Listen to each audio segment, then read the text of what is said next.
ഇനിയും അവഗണന തുടർന്നാൽ കോൺഗ്രസ് വിടേണ്ടി വരുമെന്ന് കോൺഗ്രസ് നേതാവും മുൻ MLAയുമായ KK ഷാജി ME.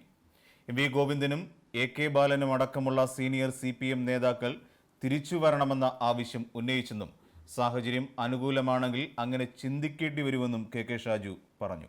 യോഗനാഥ് ന്യൂസിന്റെ ലീഡേഴ്സ് ടോക്കിൽ സംസാരിക്കുകയായിരുന്നു അദ്ദേഹം.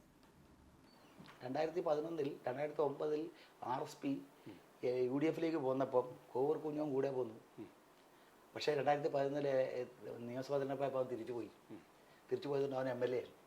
സ്ഥാനമാനങ്ങൾ നോക്കിയാണ് ഷാജു ഇന്നൊക്കെ പറയുന്നൊക്കെ ചില വാലുകൾ ഇങ്ങനെ ഈ ഫേസ്ബുക്കിൽ പറയുന്നുണ്ട്. എന്നെ നിയമസഭയിൽ വെച്ച് അന്തരിച്ചു പോയ CPMൻ്റെ നേതാവ് അന്നത്തെ BS ഗവൺമെൻറ്റിലെ ആഭ്യന്തരമന്ത്രി ഞങ്ങൾ ഒരുമിച്ച് ഈ ട്രെഡ്മില്ലൊക്കെ ചവിട്ടാനൊക്കെ പോകുന്നത് നല്ല അടുപ്പമാണ്. അല്ലാതെ എനിക്ക് നേരത്തെ അറിയാവുന്ന ആളല്ല. അപ്പം ഈ പോകുന്ന മഷൂരൊക്കെ അറിയാവുന്ന ആളാണ് കൂടുതലും ഇതിനകത്തുള്ളത്. അപ്പോൾ എന്നോട് പറഞ്ഞു, ഷാജു പറഞ്ഞ ഭാഷ ഞാൻ ഇപ്പോൾ പറയുന്നില്ല, ഗൗരി MLA കാളയുടെ ഇയാൾക്ക് ചെറുപ്പമല്ലേ, ഇപ്പം മാവേലിക്കര സീറ്റ് വേക്കൻ്റ്, പുതിയ ഡിലിമിറ്റേഷൻ വരുമ്പോൾ മാവേലിക്കര സീറ്റിൽ ആരുമില്ല.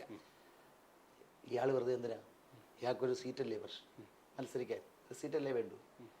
ഇത് AK ബാലൻ ഇതിപ്പോൾ തിരിച്ചു പറയുമെന്ന് എനിക്കറിയത്തില്ല. AK ബാലൻ എന്നെ വിളിച്ചു പറഞ്ഞു നിയമസഭയ്ക്കകത്ത് വെച്ച്. അന്ന് ഞാൻ ഈ സീറ്റിനും അധികാരത്തിനും വേണ്ടിയാണ് അന്ന് ഞാൻ ഒരു നിലപാടെടുത്താൽ മതി. കോവൂർ കുഞ്ഞിപ്പം ആണ്, അതുപോലെ ഞാനും പോകും.